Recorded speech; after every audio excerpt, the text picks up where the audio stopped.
السلام عليكم نمعو. عليكم السلام. waxaan maqlay safarka dib u dhacay. Ha dib u dhacay ha. Adeega Djibouti tagtay. Djibouti tagtay saasan maqlay. Kay intay soo noqonayso. Goorma sida dhaxday. Kulay adigu January. January hadii Ilaahay ilaahay. Markii timaado horan ka baxaya. Hadii Ilaahay ilaahay. Hadii Ilaahay. كارشة إلهي سبحانه وتعالى كدايان إلهي سبحانه وتعالى كدايان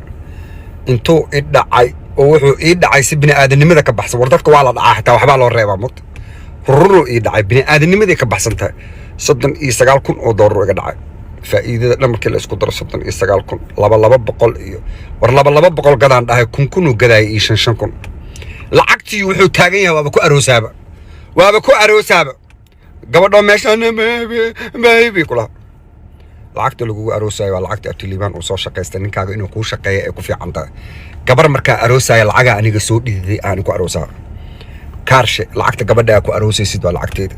waa ididkeegi waa xoolaheegi waa dhacaankeegi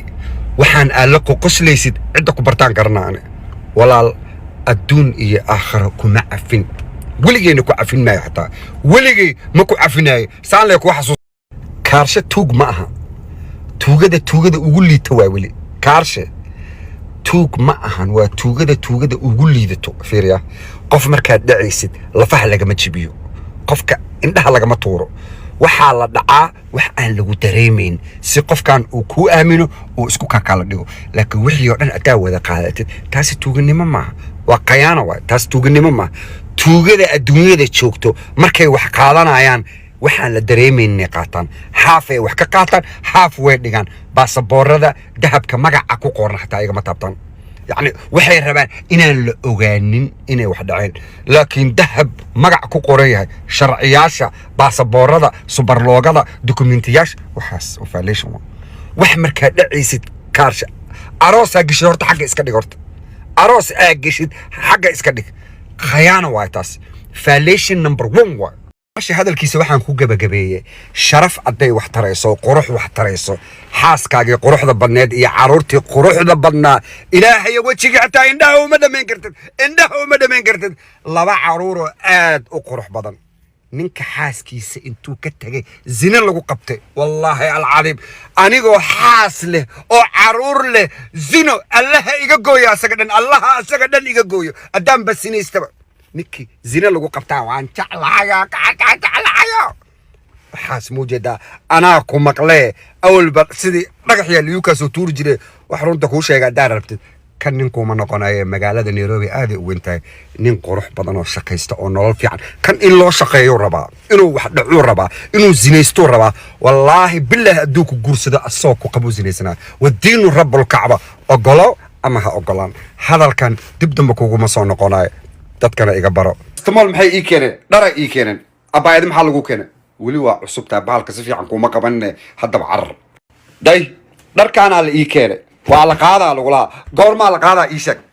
afrika arooska markuu aadayo oo inta soo dhigay macnaha inta loo soo dhigay bahalkii wali aad si fiican kuma qabanne abaayo please hadda bax kaarshe aabaha sixirka way ogow fadlan bahalka si fiican kuma qaban reer adaa leedahay oo tol leedahay hadda ba iska bax أروسكي زكية ألابتان لكيني إلهي وجهي قشن كيسي كلي هذا أعوذ بكلمات الله تاماتي من شر ما قلق بلا يدا أودان ميلها أكسو قادين الله كل علي والله إيه بالله إيه تالله زكي إيه برستمولو إسوق حفظة لسوق لي ألابتان إلهي محمد سميان كدارته والله قاضي يا أفريقيا لقينا إلا حد يرتر أنت محيوت على وابا هل سنة شيك الله بالله الله صار سبسكرايب على خير قصي وحدة دقات فرح دير هاي قصي كوسو بير حقصو ارتفاعنا ورخي ودن بي هطا صور عي أيان هادي بقينا حسال هلقا خو أركتو وحكو أغو سفر كان نمعي ياسين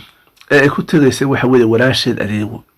نمعي ياسين أيان أغو هاي إناي قبيل كان خبا حري لبدا كون يستير يطبانك oo gabadhii adeega ee walaasheed ahayd ay ku qabsato ay tir qabiilkaaga ka bixi maysid annaguna qabiilkayaga nahay qofna qabiilkiisa kama baxo waxaa tahay ku kalsoono waxaa tahay ku faan ugu dambeyn inantay nimco yaasiin oo safar galaysay maalmo dhexdaasa shaacisay inay tegaysay oo ay adeega rabtay inay la kulanto oo la dhexdhexaadiyo oo dad badan u diyaargaroobayeen inay qabiilkeeda waxa weeyaan muranku hareeyey waxa weye halkii waxa weye ballantii la qabsanaa iyo waxa weye hawsha ay halka kasii socoto ugu dambeyn waxa weye adeega ayaa xagga ay shabuuti qabatay walaashii nimco yaasiinna sidaas ayay ku baaqatay waxay tegaysaa bisha koowaad waxaa soo bixi doona wararka ugu la yaabka leh adeega iyo waxa weye nimco yaasiin oo kulmay oo qabiilkoodii isku haysta waa muuqaaladii 2019 oo kale qabsan jiray baraha bulshada ayaa dib u bilaami doona ama waxa weye isqabsashadii waxa weye qabiilkii la isku haystay inantii nimco yaasiin ay qabiilkeeda ka baxday oo qabiil kala sheegatay oo tiri anigu ma ihi ina hebel baanahay ee walaasheed adeega hooyadii aaba wada dhaleen ay ku qabsatay tiri ma anagoo intaasoo dhan ku soo korinaynay kolley balse nimco yaasiin waxay tiri anigu sidaasaan ka ahay qabiilkaygana ma ihi balse safarkeedii sidaasoo ugu dambeyn ku baaqad sidaad halkaa ku aragta waxa weeyaan waa abtiliibaan oo soo bandhigay waxaad halkaa ku arkayso abtiliibaan oo afka furtay abtiliibaan oo sheegay in la sixray oo waxa weeye sixirkii gurigiisa la dhigay ilaa maalinkii uu hor yaallo balse aanu ka qaadin abtiliibaan reerkiisa wuxuu ku burburay dhowr bilood markii waxa weeye uu ka noqday arooskii quruxda badnaa ee farxiya waxaan u sheegaa safiya tusba ka heesaysay arooskii quruxda badnaa ee farxiya kaba yara iska laba rogaysay ee fanaaniin fara badan rasmi rays dad meeshaa isugu yimaadeen habeenkii waxa weye arooskaasi dhacay waxaa loo arkayay in abtiliibaan uu guuleystay balse wuxuu sheegay in laga dundumiyey reerkiisi weli waxa weye uu ka samreela yahay adiga arkaya xataa isagoo leh waxa weye lacaga layga dhacay iyo wax laygu sameeyey ninkaa abtiliibaan oo sheegay inuu dulmano yahay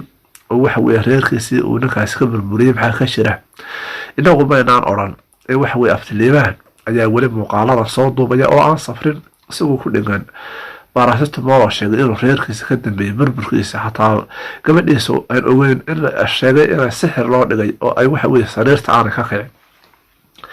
sidaad halkaa ka aragto waxa weeyaan waa dhacdo la yaab leh ilaahay ha u naxariista waxa weeye dhuux oo ah wiil yar oo dhalinyaro ah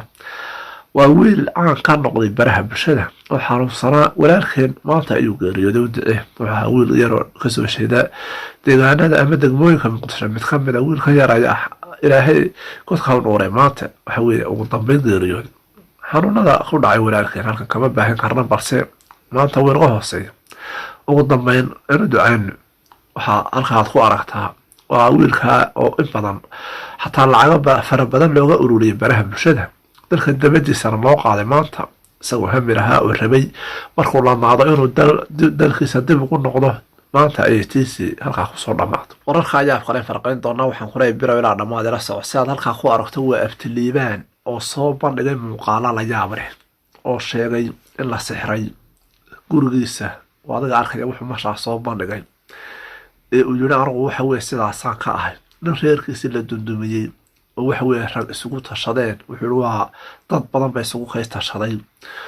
oo waxa weye waxaan aragnay xataa gabadhiisa oo muuqaala soo dubtay bil ka hor mise 2 bilood ka hor bay ahayd oo sheegtay xataa ku dhaaratay waxa weye inaanay sariirta ka kicin oo ay sidii u saaran tahay oo marmarna waxa weye ay meelaha waxa weye iska soo saarto oo isu soo quraan saarto maanta balse ay sheegtay inay kasoo ladlanaanayso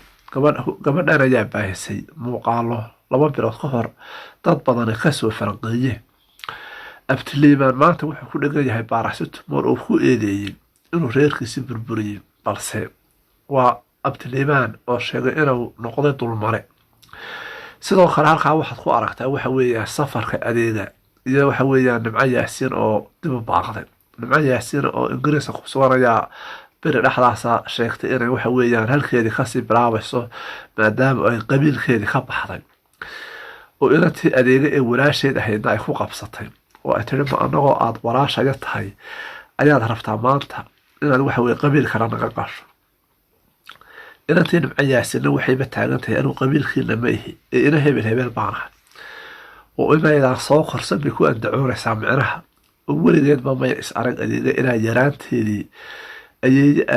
islaanu ayeeye ahba haysan jirtay nimco yaasiin sidaana nolosheeda ayay waxa weeye markii dambe iskoris ku noqotay markii ay nolosheeda ay iyadu kaafisay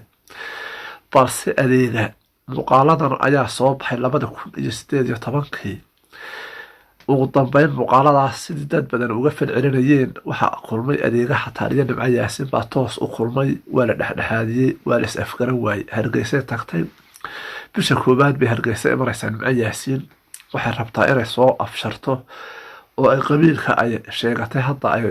dad badanna ay leeyihiin micnaha ay garab siinayaan oo ay leeyihiin annaga gabadhu naga mid tahay oo in hebel baa aabaheed ahaan jiray oo waxbaa saa laysu daba mariyay kolley inagu garan mayno waxa runta ah balse waxa aanay naga qorsoonin inay adeega